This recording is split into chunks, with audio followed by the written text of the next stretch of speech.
This is Frankie Lynch, astrological consultant. FrankieLynch.com, at Frankie Astro on TikTok and Facebook, at Frankie Lynch 777 on Twitter, at Frankie La Pepes on Instagram. So, I look hideous right now because I got home from work and I just gobbled down some dinner and I just felt compelled to make a makeshift video about some of the underlying philosophical basis of astrology. So we'll start off with modern astrology, perhaps. What's quite interesting is that a lot of modern astrologers don't realize where their craft came from, or at least realize the lineage. A lot of younger astrologers these days are learning about ancient texts, and they're learning about ancient societies and ancient history, and they're learning to put things into context. So, what's interesting about modern astrology is that it's really founded on a movement known as theosophy that was started in the late 19th century. 1875 was the year the Theosophical Society was founded by Madame Helena Petrovna Blavatsky. Nice Russian name. And along with her sort of partner in crime, her hetero life mate, as I like to say, or maybe homo life, I don't know. But they weren't romantically involved, but they did everything together. Madame Blavatsky and Henry Steele Olcott. Colonel Henry Steele Olcott was known as a man of unimpeachable character. He was known as a very sort of pure person. He did fight in the Civil War on the side of the Union. He also was a brilliant inventor, and I believe he invented some agricultural equipment, and I think he was a lawyer as well. But he heard about upstate New York with some strange goings-on, and a strange lady named Madame Blavatsky. So you might know towards the end of the 19th century, towards the end of the 19th century, right? Even during the Civil War and after the Civil War, there was sort of this move towards spiritualism, right? Seances became a super popular thing. Madame Blavatsky, right?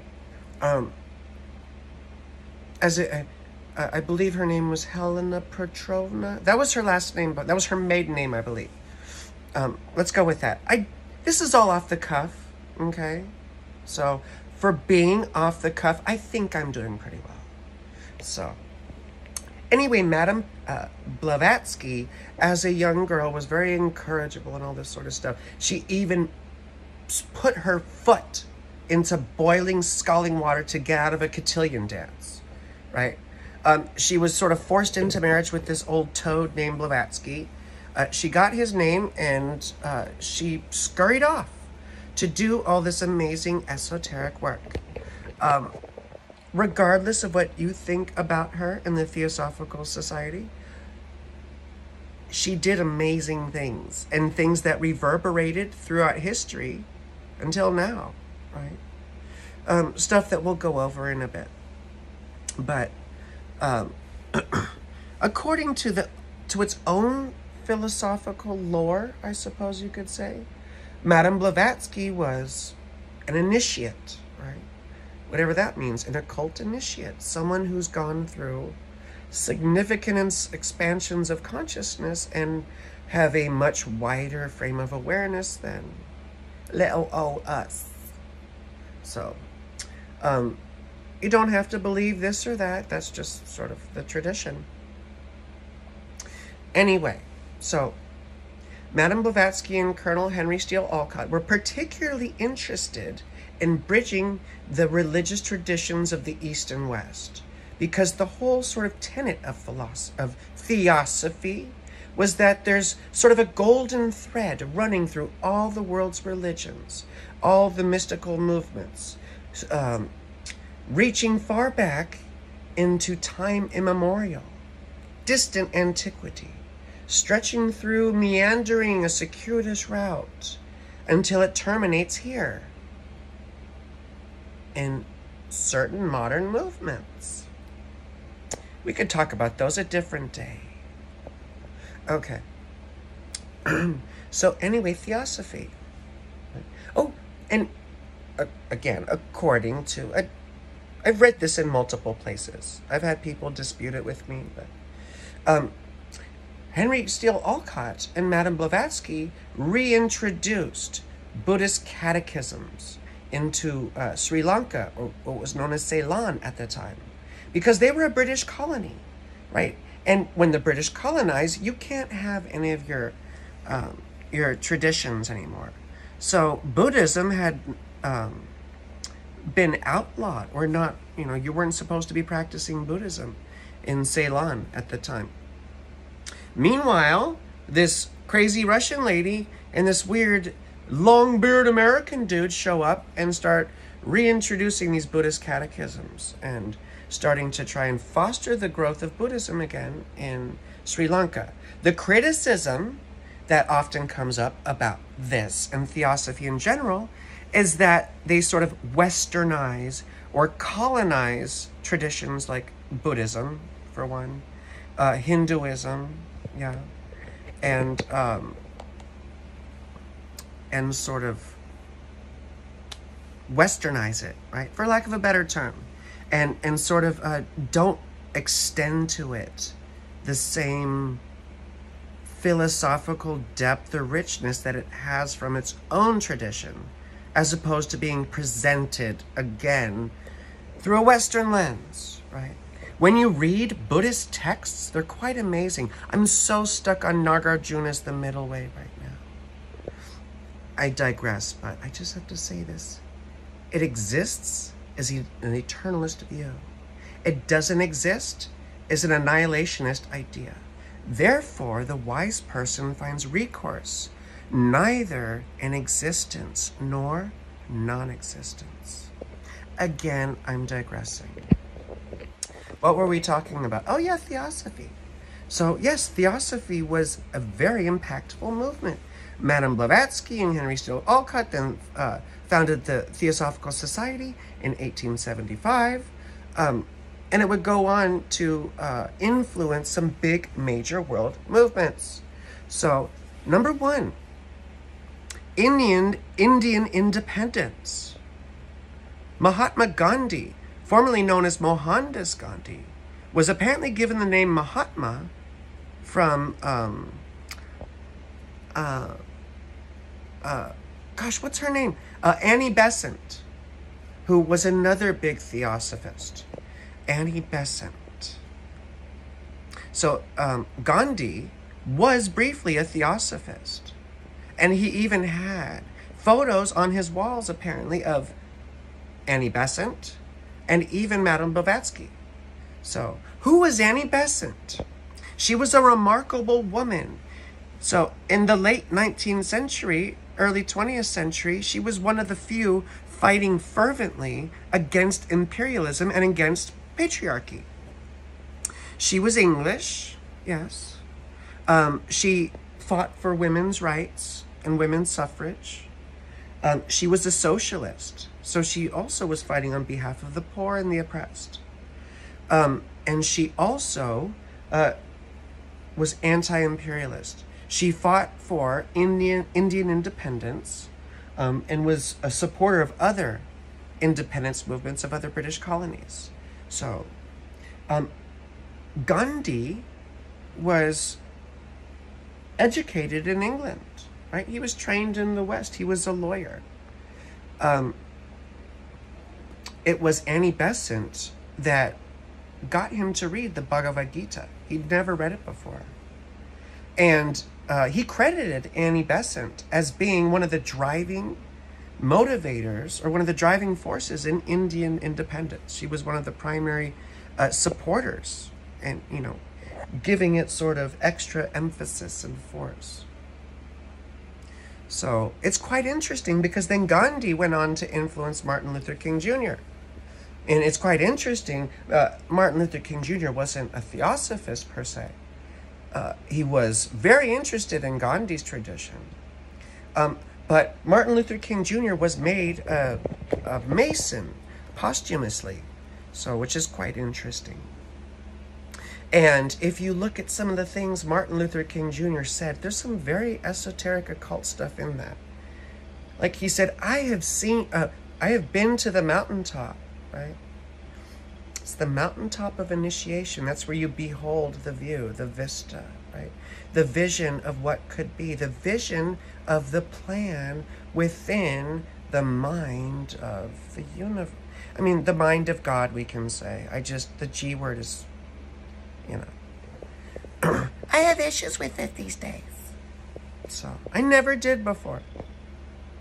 And then I was shattered. All my beliefs were shattered. Fun. So theosophy had quite a big impact on history, but it also was the underlying philosophical basis for modern astrology. And most modern astrologers don't seem to know that, right? Alan Leo wrote the initial books on modern astrology.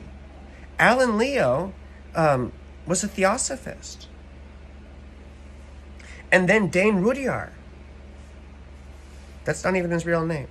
I forget what his real name was. It's something French. But, Dane Rudyard, he named himself after, Vedic deity. Oh, excuse me. I have a hiatal hernia, And Dane Rudyard is one of the most influential astrologers in astrological history, modern astrological history at least. We don't know about the ancient astrologers necessarily, only the ones whose texts we found. So, anyway, hi Kat. So Dane Rudyard was a theosophist also.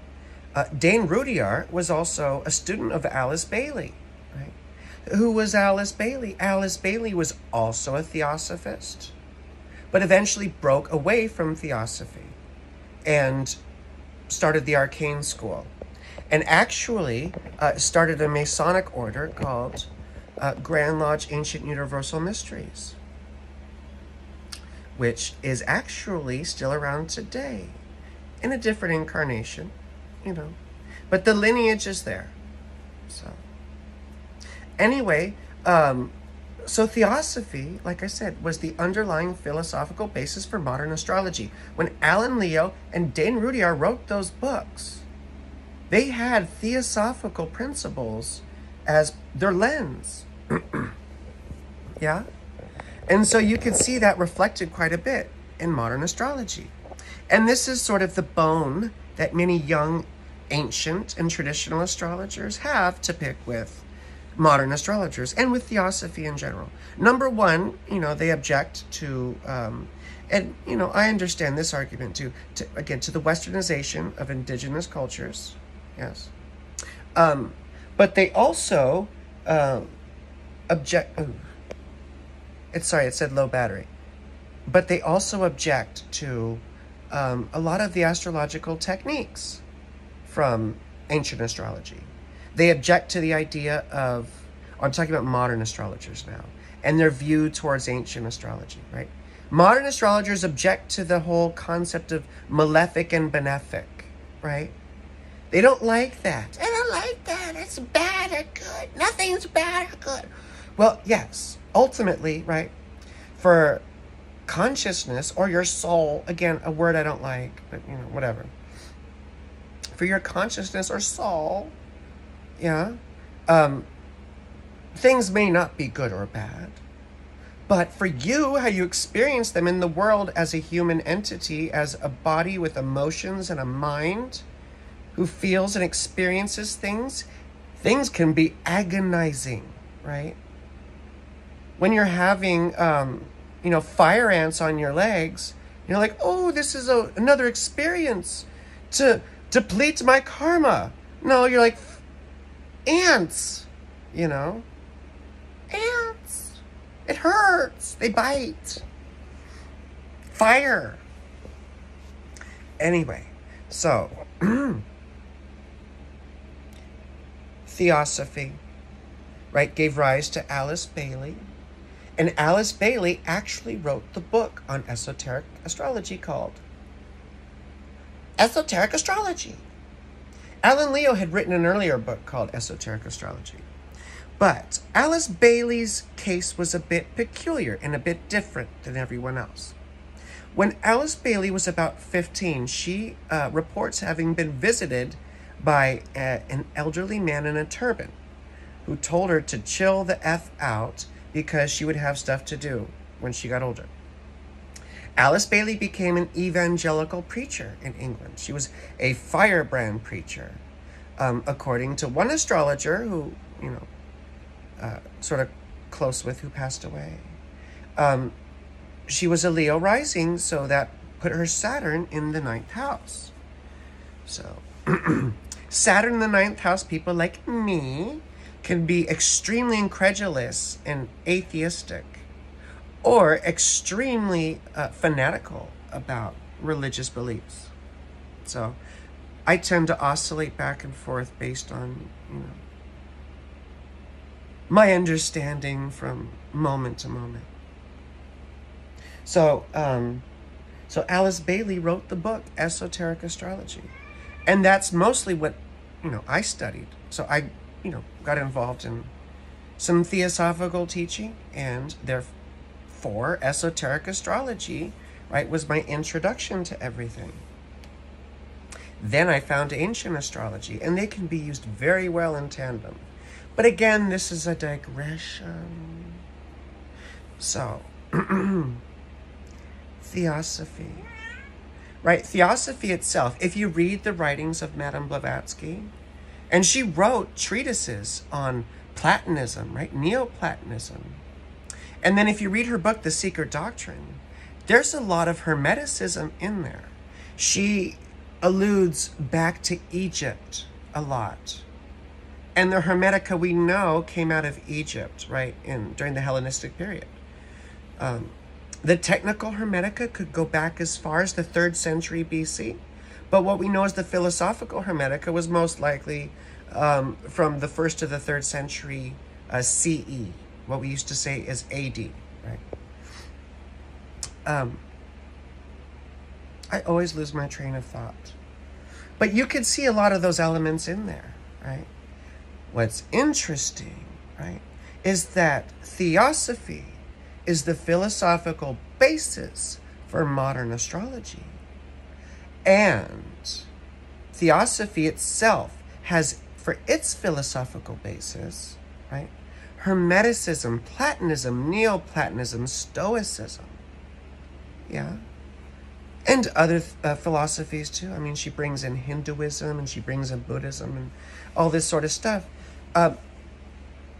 All the things that were the philosophical basis for ancient astrology. So even though there was this gap or separation between modern astrologers and the original ancient ways, the thread and the lineage was still there, because theosophy was related to those ancient ways and therefore carried it over, at least in spirit. We know there are criticisms which could be valid. Yeah. And at the same time, we can't deny the impact that theosophy had on world history, and particularly on astrology. Right? So Alice Bailey, she influenced so many people, right? Her great invocation, right? That was, so just to, I didn't finish her story, right? She was visited. She became a firebrand evangelical preacher.